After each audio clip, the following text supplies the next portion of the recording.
इस बारी आने वाले लोकसभा आम चुनाव में इनको वही कटोरा थमा के वापस भेज दीजिएगा।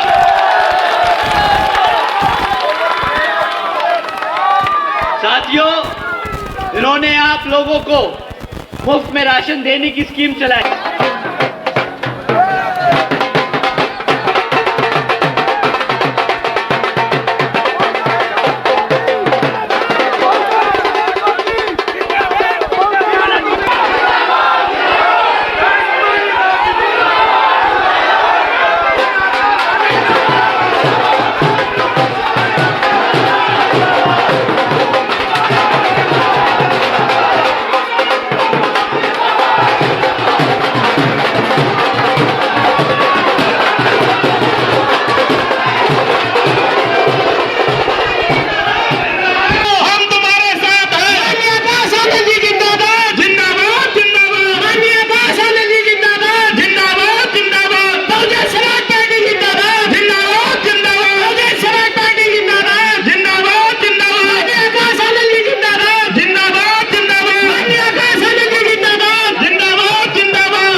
मुख्य सेक्रेटरी प्रभारी कुलदीप जाटव साहब, सक्का तेपला साहब और हमारे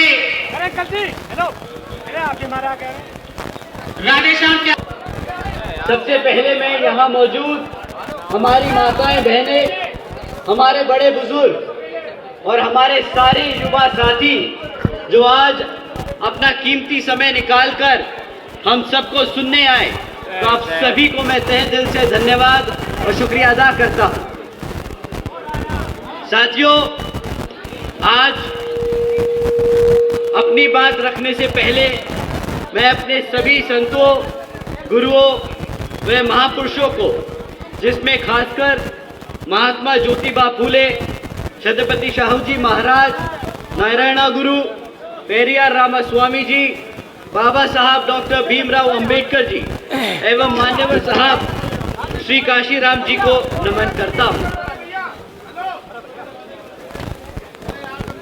साथियों, इस लोकसभा चुनाव के संबंध में अपनी बात रखने से पहले मैं बहुजन समाज पार्टी की राष्ट्रीय अध्यक्ष व उत्तर प्रदेश की 4 बार मुख्यमंत्री रही एवं पूर्व सांसद आदरणीय बहन जी के नाम से लोकप्रिय बहन कुमारी मायावती जी का पूरे तहे दिल से स्वागत व आभार प्रकट करता हूँ, जिन्होंने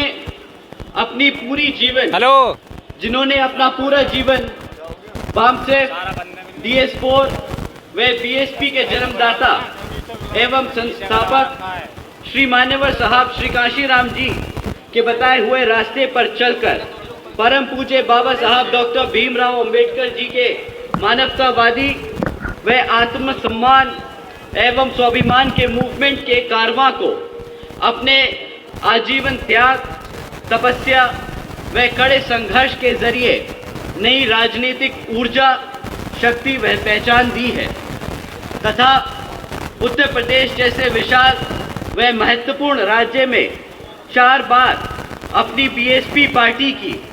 BSP पार्टी के नेतृत्व में सरकार बनाकर खासकर यहाँ बहुजन समाज के लिए ऐसी मिसाल बन गई है जिससे प्रेरणा लेकर करोड़ों लोग यहाँ सामाजिक परिवर्तन व आर्थिक तरक्की के मिशनरी कार्य में जुड़े हुए हैं। इतना ही नहीं बल्कि मैं खुद भी उनके इस नेतृत्व से प्रभावित होकर बीएसपी मूवमेंट से जुड़ा हूं और उनके पद चिन्हों पर चलकर उस मिशनरी दायित्व, कर्तव्य व फर्ज को पूरा करना चाहता हूं, जिसके लिए बहुजन समाज के मसीहा परम पूज्य बाबा साहब डॉक्टर भीमराव अंबेडकर जी आजीवन खरा संघर्ष करते रहे। साथियों, आज मैं अपनी बात अपनी कमियों से दूर करना चाहूँगा।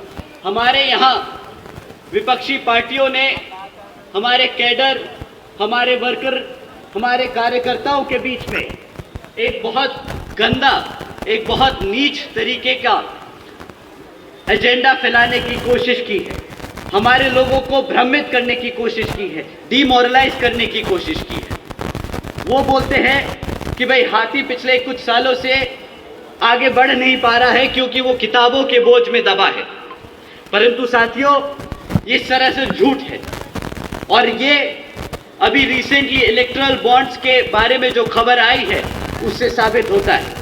आप लोग सब इलेक्टोरल बॉन्ड्स के बारे में जानते हैं साथियों, जानते हैं कि नहीं जानते? तो आप लोग ये भी जानते होंगे कि पिछले 6 सालों में इन इलेक्टोरल बॉन्ड्स के द्वारा 25 राजनीतिक दलों को 16,500 करोड़ रुपए मिले हैं। जानते हैं ना साथियों? परंतु इन 25 राजनीतिक दलों में एक पार्टी का नाम नहीं था। आप जानते हैं कौन सी पार्टी है जिसको? जब आप ये सब बखूबी जानते हैं कि बीएसपी ने आज तक एक भी रुपया किसी पूंजीवादी या कंपनी से पैसा नहीं लिया है, तो कैसे बोल सकते हैं कि हाथी पे किताबों का बोझ है?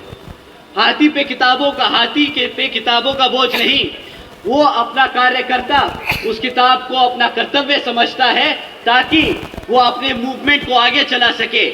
जानते हैं ना आप सब साथियों कि बीएसपी ना कभी किसी पूंजीवादी के पैसों से लेके अपना इलेक्शन लड़ती है और ना ही आगे कभी लड़ेगी। तो साथियों, जैसा कि आप सब जानते हैं कि ये जो लोग बोलते हैं कि बीएसपी कार्यकर्ताओं पे बोझ डालती है, ऐसा कुछ नहीं। बीएसपी अपने लोगों के तन, मन और धन से, श्रद्धा से चलती है। साथियों, जैसा कि आप जानते हैं कि लोकसभा के आम चुनाव चल रहे हैं और इस लोकसभा चुनाव में अन्य पार्टी आप लोगों से आकर आपसे वोट मांगने का काम करेगी। परंतु इस बारी आप वोट डालने से पहले उनसे पिछले 10 साल का रिकॉर्ड जरूर मांगिएगा कि पिछले 10 सालों में जब वो सत्ता में रहे हैं तो उन्होंने आप लोगों के लिए क्या काम करके दिए। साथियों, आप जानते हैं कि बहन जी के सख्त आदेश हैं कि बीएसपी कभी मैनिफेस्टो जारी नहीं करती, बीएसपी कभी आने वाले 5 सालों के बारे में वादे नहीं करती। बीएसपी हमेशा अपने पिछले कामों को लेकर चुनावी मैदान में उतरती है और अपने सपोर्टर्स को बताती है कि किस तरह उसने अपने 5 साल के कार्यकाल में क्या क्या काम करे। तो साथियों, मैं भी आपसे दरख्वास्त करूंगा कि अब जब विपक्षी पार्टियां आप लोगों के बीच में आए और वोट मांगे तो आप उनसे पहले उनके पिछले 5 से 10 साल के कार्यकाल की रिपोर्ट कार्ड मांगिएगा। साथियों, बीजेपी की केंद्र में रही सरकार पिछले 10 साल से चल रही है और वह इस बार आप लोगों के बीच में गली मोहल्लों में घूम रही होगी, परंतु उनसे कुछ मुद्दों पर आप लोगों को सवाल करने हैं। साथियों, पिछले 10 सालों में न शिक्षा पे उन्होंने कुछ काम किया, न सुरक्षा पे कुछ काम किया, न यहाँ रोजगार के लिए कोई काम किया। अब शिक्षा की बात करें तो साथियों, हम सरकारी स्कूलों के बच्चों के सर्वे, सरकारी रिकॉर्ड्स में देखें कि आजकल 8वीं कक्षा तक के बच्चे आज अंग्रेजी के शब्द पढ़ नहीं पाते। अगर हम एजुकेशन की बात करें तो स्कूलों में, सरकारी स्कूलों में आप बच्चों से अंग्रेजी में बात करने को कहें तो बेचारे सेंटेंस नहीं बना पाते। जा रही बात मैथ की, प्लस माइनस मल्टीप्लिकेशन डिवीजन की, तो 8वीं तक की कक्षा के बच्चे, आधे बच्चे आज बेसिक मैथ्स नहीं कर पाते। और आजकल आज 65% से अधिक सरकारी स्कूलों में कंप्यूटर्स तक की फैसिलिटी नहीं है। साथियों, आप सब जानते हैं कि शिक्षा कितनी महत्वपूर्ण होती है एक बच्चे का भविष्य बनाने के लिए। अगर भाजपा सरकार पिछले 10 सालों में हमारे बच्चों को शिक्षा ना दे पाई, तो उसने हमारे खाली बच्चों की शिक्षा के साथ नहीं, आपके भविष्य के साथ खिलवाड़ किया। साथ ही साथ आज साथियों 10 साल में शिक्षा तो पूरी कर नहीं पाए, ना बेचारे रोजगार दे पाए। आज 3 में से 1 ग्रेजुएट युवा साथी बेरोजगार घूम रहा है। सरकारी नौकरियों के नाम पर सिर्फ पेपर लीक करने की खबरें आती हैं, जहां पर अगर कोई नौकरी निकल भी जाए, तो साथियों 1-1 हजार नौकरियां निकलती हैं, वहां पे 90-90 हजार लोग अप्लाई करते हैं। एक क्लास 5 की नौकरी के लिए यहाँ पर PhD स्कॉलर्स, इंजीनियर्स और ग्रेजुएट्स अप्लाई कर रहे हैं। साथियों, ना यहाँ पे शिक्षा का प्रबंध हुआ, ना यहाँ नौकरियां दे पाए। अब आप ये देखिए कि किस तरह वो दीमक की तरह हमारे सिस्टम को तोड़ने की कोशिश कर रहे हैं। जब आपके बच्चे पढ़ेंगे नहीं, तो वो कैसे अपने पैरों पर खड़े हो पाएंगे? जब उनके पास नौकरी नहीं होगी, तो कैसे वो घर में आप लोगों के पास वापस मुड़कर आप लोगों की मदद कर पाएंगे? ना नौकरी होगी, ना रिजर्वेशन होगा। साथियों, भाजपा का हमेशा से वादा रहा था कि भाई हम हर साल 2 करोड़ नौकरियां देंगे। अब 2024 में ना नौकरी की बात होती है, ना तरक्की की बात होती है, ना रोजगार की बात होती है, ना सुरक्षा की बात होती है, तो सिर्फ मंदिर, मस्जिद और धर्म की। ना धर्म में कभी किसी का पेट भरा है, ना कभी भर पाएगा।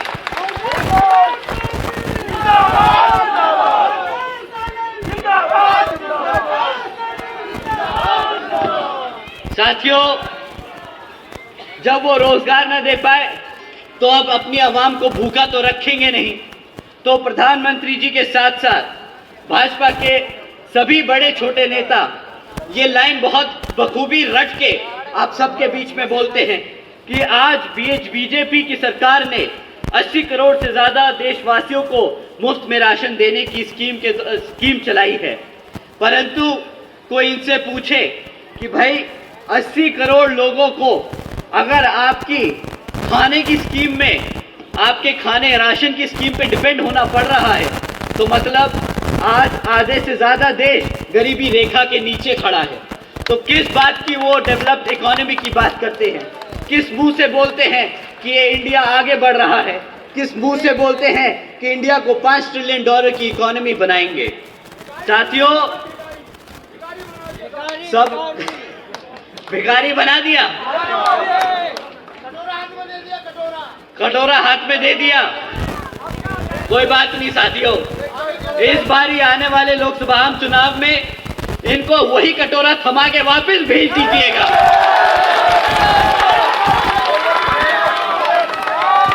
साथियों, इन्होंने आप लोगों को मुफ्त में राशन देने की स्कीम चलाई। आप जानते हैं कि इस मुफ्त राशन की लागत क्या पड़ रही है आप सब पे? साथियों, 2 लाख करोड़ रुपए ये सरकारी का पैसा, ये सरकार का पैसा मुफ्त राशन बांटने में लगा रहे हैं। साथियों, और मुफ्त का राशन मिलता ही कितना है? 500 रुपया, 1000 रुपया महीना। आप लोगों को साल में 6000 रुपए का राशन देते हैं, ज्यादा ज्यादा 12000 रुपए का राशन दे लेंगे। परंतु आपसे छीनते क्या है? भाई क्लास 4 और 5 की अगर नौकरी भी लग जाए तो 15 से 20 हजार रुपए महीना की नौकरी लगती है। साल का आपको 2.5 लाख रुपया कमाने को मिलता है। ये 12,000 रुपए देके आपसे 2.5 लाख रुपए का चूना लगाते हैं। अगर यही है गुजरात का मॉडल, तो इस भारत को गुजरात का मॉडल नहीं चाहिए।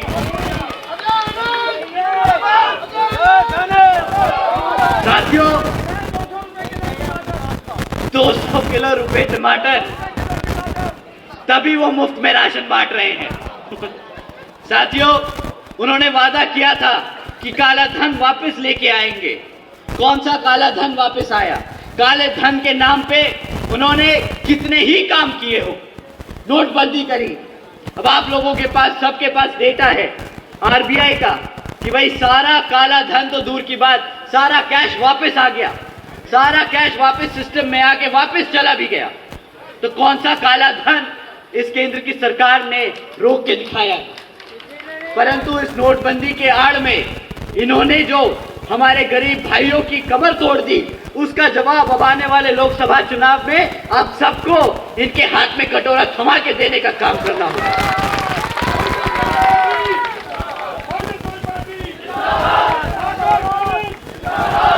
साथियों, ये तो रही केंद्र की भाजपा सरकार। अब यहाँ पे राज्य की भाजपा सरकार भी कुछ कम नहीं। वह अपने आप को बहुत गर्व महसूस करते हैं जब बोलते हैं कि जी हमारी सरकार को बुलडोजर की सरकार बोला जा रहा है। उनको बोला जाता है बुलडोजर की सरकार क्योंकि उन्होंने गरीब लोगों के घर तोड़ने का काम किया। ये कोई गर्व की बात नहीं, ये कोई गर्व की बात नहीं। अगर यही इन्होंने बुलडोजर चलाए होते गुंडे और माफियाओं के अवैध धंधों पर, तो हम बिल्कुल बेशक उनके साथ खड़े होकर बोलते कि हाँ जी बहुत बहुत अच्छा काम किया है। परंतु जो आपने गरीब लोगों के घर तोड़े ना, मुख्यमंत्री जी को आने वाले विधानसभा चुनाव में इसका भी जवाब देना होगा। साथियों, ये सरकार अपने आप को फाइनेंशियली साउंड बहुत बोलती है कि हम बहुत टाइप की टेक्नोलॉजी ला रहे हैं, हम बहुत ज्यादा डेवलपमेंट कर रहे हैं। इनसे अगर हम आपके सामने अगर एक डेटा रखें तो इनसे इनकी फाइनेंशियल प्रूडेंस समझ आती है। साथियों, जब भाजपा की सरकार केंद्र में 2014 में आई थी तो केंद्र सरकार पर 58,60,000 करोड़ का कर्जा था। आज 10 साल बाद 2014 में इस भारत सरकार ने अपने ऊपर 152 लाख करोड़ का कर्जा ले लिया है। 152 लाख करोड़ का कर्जा जो यहाँ के देशवासियों को देना पड़ेगा, हमारे भारतीय लोगों को देना पड़ेगा अपनी मेहनत की कमाई से।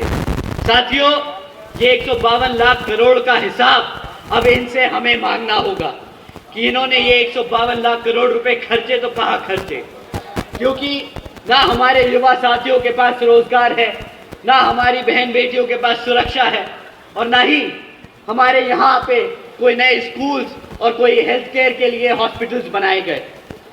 साथियों, यह तो रही भाजपा की सरकार की हाल। अभी आपके बीच में लाल टोपी वाले भी आएंगे, वो भी बोलेंगे कि हम आप लोगों के लिए आपके हकों की लड़ाई लड़ेंगे। पर बहुत ही युवा या साथी यहाँ बोले कि भैया हमने इनको मौका दे के देख लिया। ये जब नए नए आए थे टोपी पहन के साइकिल पे घूमे और बोले कि हम युवा नेता हैं, हम यहाँ पे युवा साथियों का बहुत सहयोग करेंगे, उनके लिए रोजगार देंगे। परंतु वो हमें टोपी, वो खुद टोपी पहन के हमें भी पिछले 5 साल में टोपी ही पहनाते रह गए।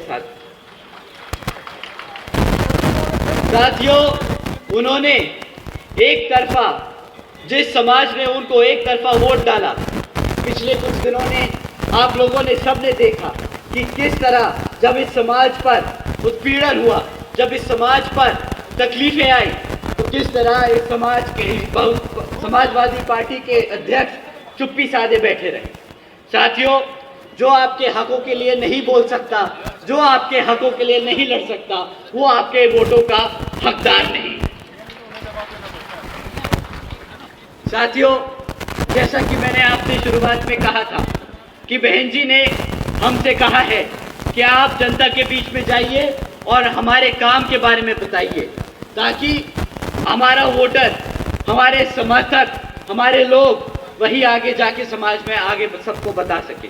तो साथियों, मैं आपके सामने बहन जी के गवर्नेंस मॉडल के बारे में कुछ बातें बताना चाहूँगा। साथियों, बहन जी के गवर्नेंस मॉडल के तहत बसपा ने अपनी सरकार के चलते हुए महामाया गरीब बालिका आशीर्वाद योजना चलाई थी, जिसके तहत 3,25,000 बच्चियों को 1-1 लाख रुपए देने का बहन जी ने काम किया था। साथियों, देश में पहली बार ऐसा हुआ था कि बच्ची पैदा होते ही लखपति बन गई थी। साथियों, बहन जी ने इस योजना के तहत 3,250 करोड़ रुपए अपनी बच्चियों को देने का काम किया। बहन जी के गवर्नेंस मॉडल के तहत भाजपा की सरकार ने सावित्रीबाई फुले बालिका शिक्षा योजना भी चलाई थी, जिसके तहत 7 लाख से ज्यादा बच्चियों को 12वीं तक की शिक्षा प्राप्त करने हेतु बहन जी ने 600 करोड़ रुपए से ज्यादा इन बच्चियों को पढ़ाने के लिए खर्चे थे। साथियों, बहन जी ने एक तरफ हमारी बच्चियों को मुफ्त में शिक्षा देने का काम किया ताकि वो अपने पढ़ लिख कर अपने पैरों पर खड़ी हो सके। दूसरी तरफ ये सरकार आपको हर महीना मुफ्त में राशन देती है ताकि आपके बच्चों का भविष्य इन पर निर्भर हो जाए, आप लोग अपने पैरों पर ना खड़े हो पाए। साथियों, एक अच्छे लीडर में उनकी पॉलिसीज में पता चलता है कि वो कितना अच्छा लीडर और कितना अच्छा अपने लोगों से जुड़ा है। साथियों, बहन जी के गवर्नेंस मॉडल के तहत भाजपा ने सरकारी कॉलेजेस के साथ साथ व्यवसायिक technical institute, engineering colleges, polytechnic एवं इंडस्ट्रियल ट्रेनिंग इंस्टीट्यूट में अन्य पिछड़े वर्गों के छात्रों के लिए 27% आरक्षण की व्यवस्था तय की थी। इसी के साथ साथ पहली बार सरकारी कॉलेजेस के स्टूडेंट हॉस्टल्स में अन्य पिछड़े वर्गों के छात्रों के लिए भी 27% आरक्षण व्यवस्था तय की थी। साथियों, बहन जी के गवर्नेंस मॉडल के तहत चलकर भाजपा की सरकार ने प्रदेश में अपने शासनकाल में 12,500 करोड़ की लागत से हमारे सभी SC, ST व OBC के साथ साथ आदिवासी समाज के 3.5 लाख से ज्यादा परिवारों को महामाया आवास योजना के तहत अपने खुद का घर देने का काम किया था। साथियों, बहन जी के गवर्नेंस मॉडल के तहत चलकर भाजपा की सरकार ने सरकारी नौकरियों के साथ साथ देश में पहली बार सरकारी ठेकों में भी आरक्षण की व्यवस्था तय की थी। इसके साथ साथ सरकारी नौकरियों के भीतर सरकारी नौकरियों पर भी लगी रोक को हटाकर बहुजन समाज के साथ साथ सर्व समाज में से सभी जरूरतमंद लोगों को सरकारी नौकरियों तो देने का काम किया था। साथियों, बहन जी के गवर्नेंस मॉडल के तहत चलकर भाजपा की सरकार के नेतृत्व में कृषि एवं संबंधित कार्यों में मिनिमम वेजेस को 55 रुपए से बढ़ाकर 100 रुपए प्रतिदिन करने का काम किया और अन्य पिछड़े वर्गों के लोगों की क्रीमी लेयर की वार्षिक आय सीमा 3 लाख रुपए से बढ़ाकर 5 लाख रुपए करने का काम किया।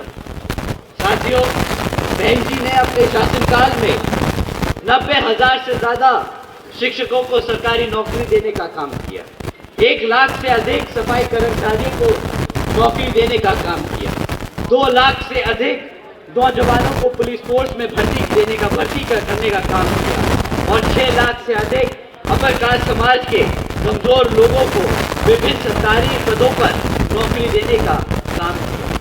साथियों, बहन जी ने हर स्तर पर एक रिकॉर्ड छोड़ के रखा कि अपने 5 साल के शासनकाल में युवाओं को नौकरी दी, हमारे बच्चियों को शिक्षा दी, हमारे बुजुर्गों, हमारे पिछड़े वर्ग के समाज को छत देने का काम किया। साथियों, उन्होंने कभी भी आकर आपसे आने वाले 5 साल के लिए वोट नहीं मांगे। उन्होंने हमेशा से अपने कार्यकर्ताओं को बोला है कि जो हमने मेहनत करी, जो हमने लोगों को लाभ पहुंचाया, उसको जाके अपने समाज में बताओ, ताकि आने वाले 5 साल अगर वो वोट डाले तो वो पता रहे कि वो किसके लिए वोट डाल रहे हैं और उन्हें क्या मिलने वाला है। साथियों, आज मैं आप लोगों का ज़्यादा समय ना ज़ाया करते हुए अपनी बात को यहीं विराम देता हुए यहाँ पर विभिन्न क्षेत्रों में हमारे लोकसभा के चुनाव लड़ रहे प्रत्याशी को आने वाले लोकसभा चुनाव में हाथी के सामने वाला बटन दबाकर आप लोग विजय बनाएं और यहाँ पर बहन जी के हाथ मजबूत करने का काम करें। जय भीम, जय भारत।